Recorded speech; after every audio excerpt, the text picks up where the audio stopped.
प्रकृति का सत्व गुण से का विकार से मान, बुद्धि, चित्त और अहंकार का साथ विवेक पैदा होते हैं। प्रकृति का रजगुण का विकार से प्राकृतिक शरीर में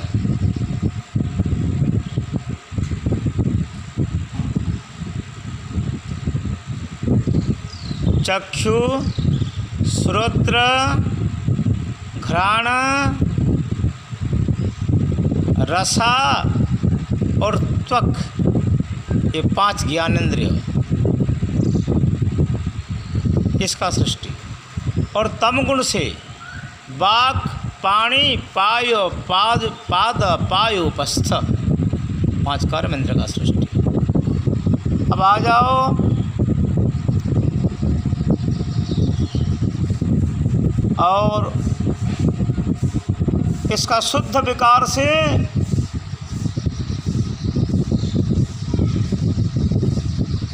सुनना, देखना, सूंघना, शब्द, स्पर्श, रूप, रस और गंध, इनका वैकारिक गुण है।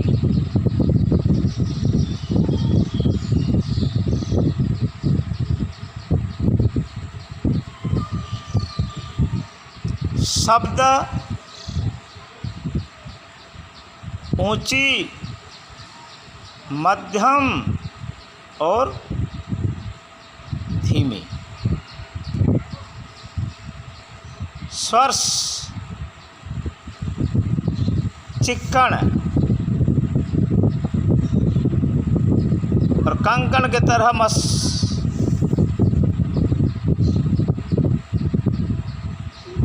कर्कश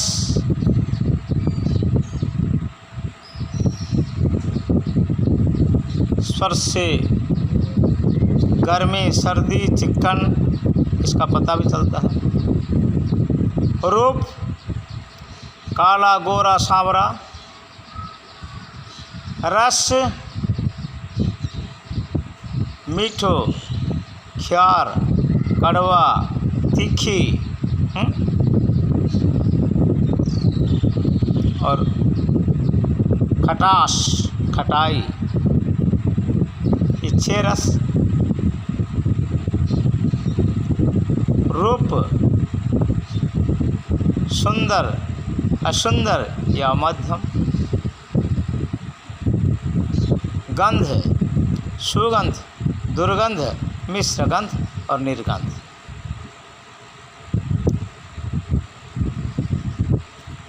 ये प्रकृति खंड में विवेक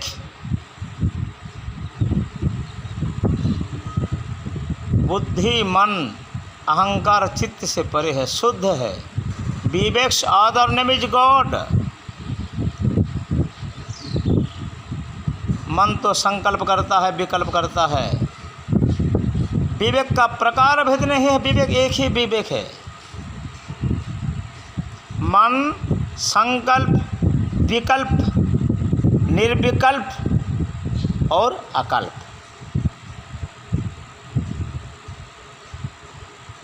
बुद्धि, सुबुद्धि, कुबुद्धि, बुद्धि और दुर्बुद्धि। चित्त, क्षिप्त, विक्षिप्त, मूढ़ और एकाग्र, 5 प्रकार चित्त है। अहंकार, सात्विक अहंकार, राजसिक अहंकार, तामसिक अहंकार और निर्गुण का अहंकार।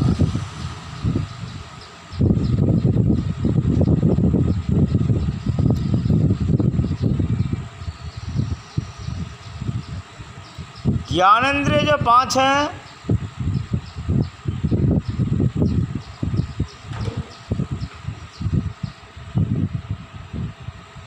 रसा, जीवा, चाख कर, चाट कर, चबाए कर और चुस कर। जो 4 प्रकार भोजन करते हैं, इसका रस को आस्वादन करते हैं। 6 प्रकार रस।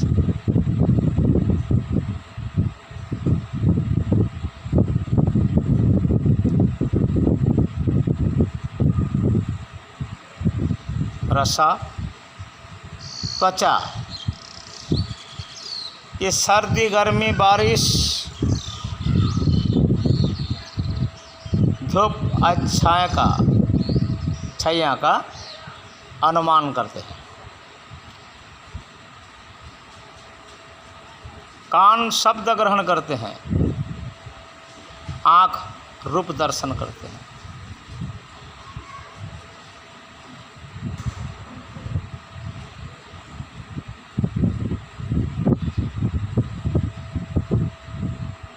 नाक खुशबू लेते हैं, ज्ञान लेते हैं। कर्मेंद्र वाक, पाद, पानी, पायु, उपस्थ। वाक बोलते हैं,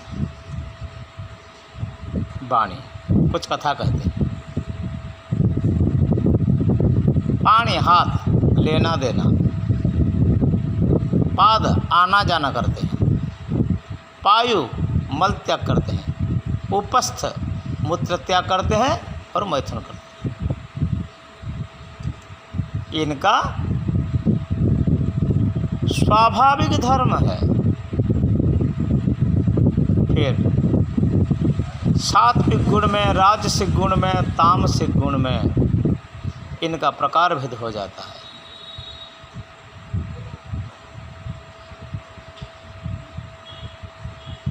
राजसिक गुण में वायु का सुगंध आता है, तामसिक गुण में बदबू, निर्गुण में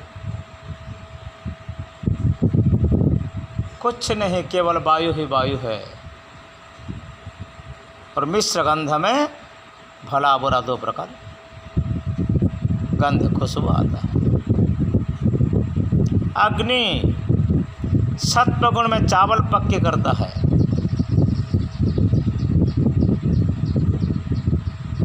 आग को ताप कर लोग सर्दी से, ठंडों से बचते हैं। वही आग से अंधेरा का जगह उजियाला होते हैं। वही आग शरीर में ज्ञान का अग्नि होकर सर्वश्रेष्ठ संसार का सब कर्म को नष्ट करते हैं। वही अग्नि संसार में हर कोई वस्तु का रूप ग्रहण करके उसको जाल कर राख कर देते हैं और अंत में अग्नि भी रूपहीन हो जाते हैं। हवा उड़ाते हैं, वो सुखाते हैं। और जैसे मृद मलय पवन, ठंडो हवा अच्छा लगता है गर्मी महीने में, और वर्म गर्म हवा सर्दी समय अच्छा लगता है।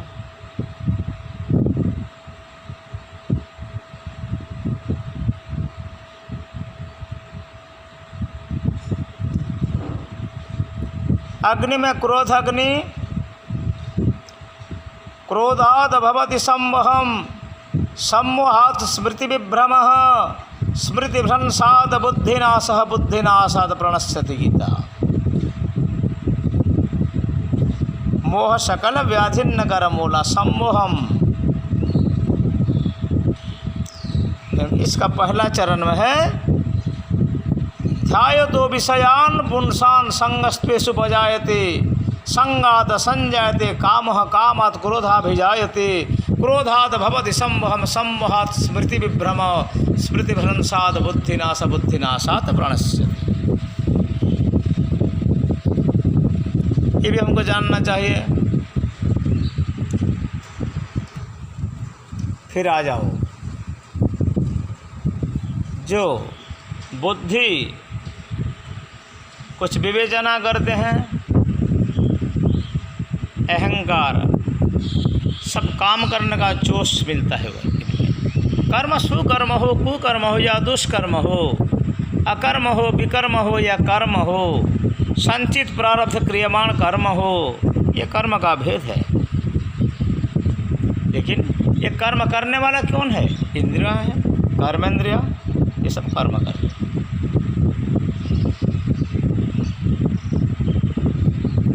हम तो धर्म ज्ञान वैराग ऐश्वर्य में हो ना। कर्म के बारे में मैं पिछला चरण में कहीं कहीं समझाया, धर्म के बारे में भी समझाया, लेकिन आज जो धर्म के बारे में कहता हूँ कि जड़ जगत, स्थिर जगत और चल जगत, जीव जंतु का धर्म बारे में कहता हूँ। ऐसे धर्म को जानना, धर्म को मानना, धर्म को समझना और धर्म का यथार्थ पालन करना। मनोमहर्षि कहते हैं धर्म एव हतो हन्ति धर्मो रक्षति रक्षितः।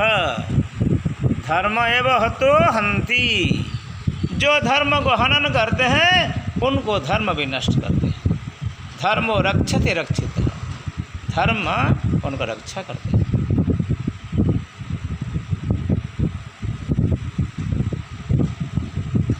एक तो धर्म से कर्म भी रहता है, काल भी रहता है और स्वभाव भी रहता है। ये सबको पुंखानुपुंख हम चर्चा करेंगे। धर्म का जिज्ञासा होना चाहिए, इसीलिए तो वेदांत दर्शन में अथा तो मीमांसा है, अथा तो धर्म जिज्ञासा, धर्म को जानने के लिए लालसा होना चाहिए, लालच होना चाहिए।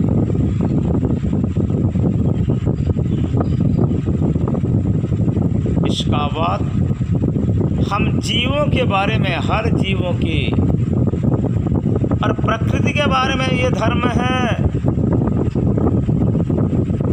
कभी जल बढ़कर बाढ़ हो के संसार को नष्ट भी कर देते हैं।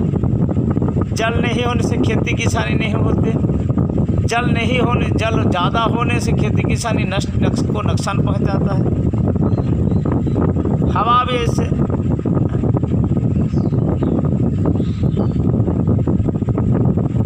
हवा नहीं बहे तो पवन बिना कोई बच भी नहीं सके, और ज़्यादा हो जाए तो उड़ा देगा, सब कुछ ले जाएगा, कहीं कहीं फेंक देगा, वृक्ष उखाड़ देगा, घर उखाड़ देगा, छत पे ये हमारा हार्वेस्टर निकाल देगा, कोई नुकसान पहुंचाते है हवा, आंधी आने से। अग्नि भयावह रूप लेकर सबको भस्म भी करते हैं। जठर में जो अग्नि रहते हैं वो भोजन को पक्की करते हैं। काम का अग्नि जो है वह काम का लालसा बढ़ाते हैं।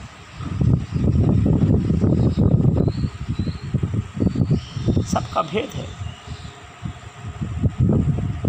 और ये भेद को भी समझना, क्या सही क्या गलत इसको भी समझना और समझकर सोचना, सोचने का बाद पालन करना, ये हमारा कर्तव्य है। इसीलिए तो वेद भी कहता है अरे आत्मा श्रोतव्यंच मंतव्यंच और निधिध्यासितव्यंच। प्रकृति के धर्म। अब हम आएंगे जीव के धर्म के बारे में। अगला चरण में हम समझाएंगे कीड़े मकड़ों से लेकर हर जीव का धर्म। लेकिन एक बात याद रखो, ये जगत है, परिवर्तनशील दुनिया है, यहाँ कुछ स्थायी नहीं है। ऑल थिंग्स शैल पास अवे, ऑल थिंग्स शैल पास अवे। आज नहीं तो कल सब कुछ नहीं रहेगा। ये परिवर्तनशील दुनिया है और परिवर्तनशील जगत में अनित्यानि शरीराणि विभवो नैव शाश्वतम्। अनित्यानि शरीराणि विभवो नैव नैव शाश्वतम् चलं चित्तं चले वित्तं चले जीवन यौवनां चलाचलेषु संसारे धर्मो हि एका निश्चलः नित्यसन्निहितो मृत्यु कर्तव्यं धर्मसंग्रह नित्यसन्निहितो मृत्यु कर्तव्यं धर्मसंग्रह अनित्यानि शरीराणि शरीर अनित्य है नश्वर है विभवो नैव शाश्वतम धन दौलत हीरा नीला सोना चांदी पशुधन गोधन खेती किसानी जमीन भूमि धन ये सब नष्टशील। चरम चित्तम चित्त चल जाता है चरम चढ़े वित्तम धन भी जाता है चढ़े जीवनम जीवन प्राण भी चल जाता है और यौवन भी गुजर जाता है। चढ़ा चढ़े सुसंसार ये चल और अचल जो संसार है इस संसार में धर्मो ही एका निश्चला धर्म ही निश्चल है इसलिए मैं धर्म के बारे में समझाता हूँ क्योंकि वो शाश्वत है नित्य है। नित्य सन्निहित मृत्यु हमें नापतो कब हमारा शरीर से प्राण छूट जाएगा हम मौत का सामने हूँ कब मौत का घाट उतारेगा काल ये कथा हमको नापतो पता नहीं हमको। तो कर्तव्यम धर्म संग्रह इसीलिए मनुष्य का कर्तव्य क्या है धर्म संग्रह करो धर्म को का खजाना बढ़ाओ। जय श्री राम जय राधे श्याम।